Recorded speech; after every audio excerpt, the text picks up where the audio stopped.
Unscripted. There's no doubt about it. We got a ton of new features. We got a ton of new things with the new console generation, and that's something that comes with every new generation.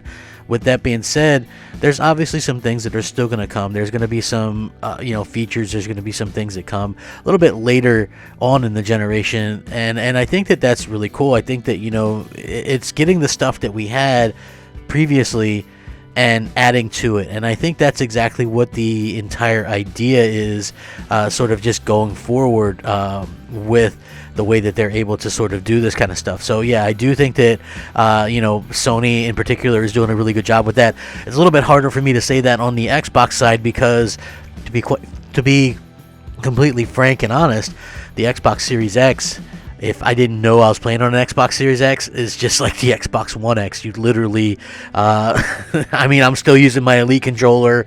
The dashboard's exactly, everything is the same. So yeah, like it's hard for me to really kind of say I'm getting that true next gen experience with the Xbox Series X. But still at the end of the day, I do really feel that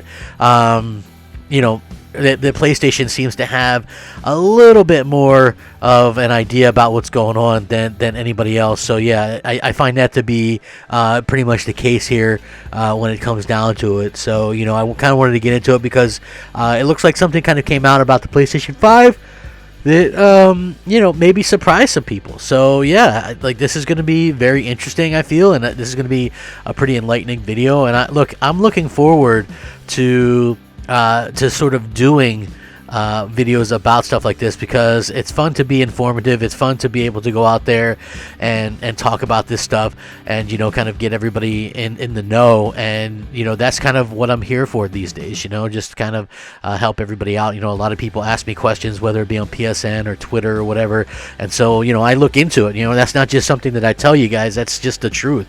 If you guys are wondering or something, I'll get messages all the time, even on the Facebook. I'll get messages and they'll be like, well, can you tell me about this? Have you heard this? Like, I tried to keep you guys up to date when PlayStation 5s are going to be in, or whenever, or when there's an update that's going to fix something, and I tried to be as helpful as possible. So hopefully you guys understand that and all that kind of good stuff. But I'm looking forward to doing this video because this is really good news, and I'm hoping that this means some good things in store for PlayStation 5 upcoming. What's up, everybody? The Crapgamer here with Crapgamer Reviews, back with another video. Thank you so much for checking it out. I really do appreciate it. Please like, share, subscribe. I would appreciate that as well. It helps out the channel and it means a lot to me personally. And if you're looking for a way to help out a small little crummy channel like mine, the best way to do it, a simple like. Honestly, it's simple, it's effective, it's free for you guys to do, and it means everything to me. So again, I put in a lot of work for these videos, and just having that would be amazing and much appreciative. So again, thank you. So shout out to all the old subscribers, new subscribers, and everybody in between. You are amazing. Don't let anybody tell you differently. Happy holidays, all that kind of good stuff. We all go through these type of things and these type of different situations and stuff like that in life. This is just stuff that happens, and we get these new consoles and we get excited about them, and at the end of the day, I want these consoles to be great for not just me but for everybody kind of involved, because I feel like that's what really kind of showcases exactly what we as fans kind of get and what we want, and I think that that's something that we kind of don't really get enough credit for, is the fact that as fans we want all the stuff that we had already and then some. Like, otherwise, what's the point in doing a new console generation? And thankfully it looks like we're going to be getting that as well, in terms of even better and more backwards compatibility support. Now, I'm not saying we're going to get PS1, PS2, PS3 games. Like, I think that's what PS Now is. That's their app to take care of that. I don't see that happening, and I just don't, to be quite honest, and I don't mean to damage control this, I just don't see there being that huge need to play a PlayStation 1 game or a PlayStation 2 game. Would I love PS3 games? Sure. I think that would be where I would cut it off, because that's where trophies are and stuff like that as well. So, but I don't really, just for me personally, I don't feel that kind of need to go and play some of those older looking games. It doesn't really matter to me, but it looks like some more support is coming and more updates are coming. Developers are revealing that they're working on patches to make the PlayStation 5 backwards compatibility even more all-encompassing. The full collection of games that work with PlayStation 5 backwards compatibility is lengthy and super easy to access. Most recently, the list of games that don't support PlayStation 5 backwards compatibility got a little bit smaller because TT Isle of Man 2 is getting an update that will enable it to be played on Sony's next-gen console. This news was actually confirmed prior, and developer KT Racing revealed that they're working on a patch right now that will enable the game and another game to be played at the PS5. At the current time, it's unclear whether this patch will arrive in time, for the holidays or not. Another game that was included on the list of titles that wouldn't be backwards compatible with the PS5 was PSVR shooter DWVR.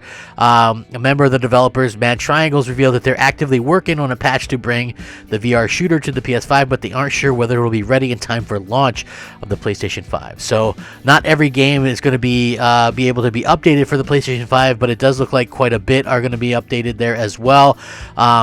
There's a list that aren't backwards compatible that is just really small list, but whatever. I mean, in all, the PS5 backwards compatibility list extends to well over 4,000 titles.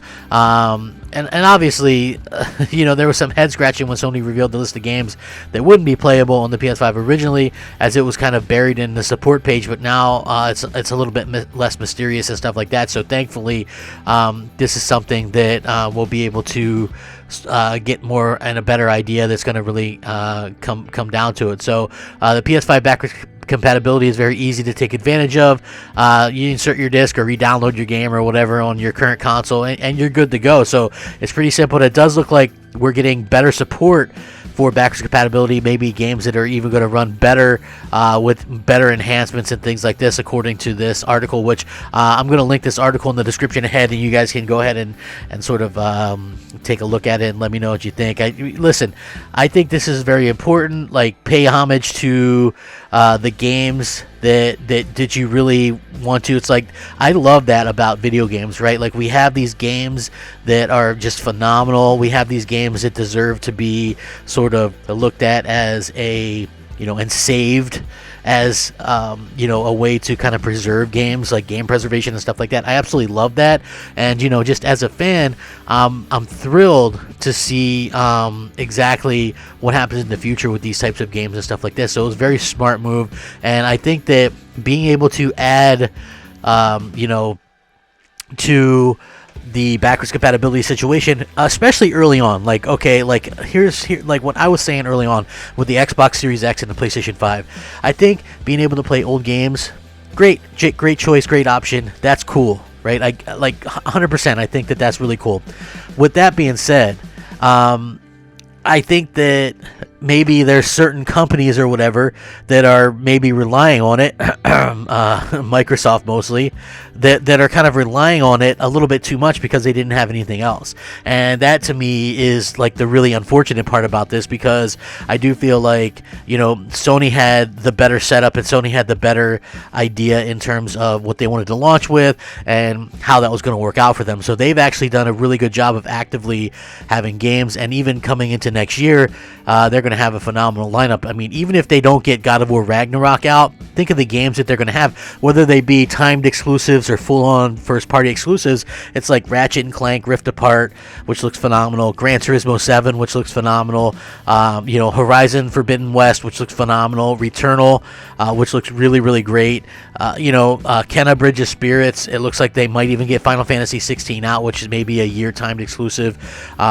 Possibility of Project Athea. Like, we don't know for sure exactly what's going to come out, but like a lot of this stuff is scheduled for that next year release. And if they do happen to get You know, if they really do happen to get all this stuff out, I think that that's even a better look for them. That's going to be a incredible thing, and that's going to be really good for us console gamers that were there and got our PlayStation 5s. You know, it's like anybody can sit there and go, oh, well, you know, I'm happy with waiting or whatever. You might be okay with waiting, but I can just tell by the fact that, you know, so many Xbox fanboys were kind of knocking Spider-Man Miles Morales, making fun of that PlayStation fans, saying you're excited for DLC, blah blah blah, and you shouldn't be. And they were actually saying this, and now all over my timeline I see Xbox fans excited over literal DLC that is the Gears High Busters DLC that's like much less. In terms of what's there, but it really kind of showcases and exposes just how these people really feel. It's like they're not happy not having any AAAs to showcase it. That game looks amazing. That High Busters DLC on Xbox Series X looks amazing. Of course they would love to have something and multiple games to showcase that power. They don't want to wait another 2-3 years for that. Of course they don't want to do that. They only say that to save face, and because they don't want people to realize that they're unhappy with what they have at this particular time. So yeah, that is a huge difference, I think, between PlayStation and Xbox fans. Most PlayStation gamers that I've met and talked to won't settle for less. And I think that the fact that Microsoft fans, they tend to settle for less, and they tend to be okay with, having less. That's where I kind of draw the line. I got tired of that personally. But I'm going to link this. Let me know what you guys think. Sound off, rate, comment, subscribe. Stay safe, happy, and healthy. Take care of each other. Game on, my friends. Game on. Rack 'em up. Crapgamer out. Unscripted.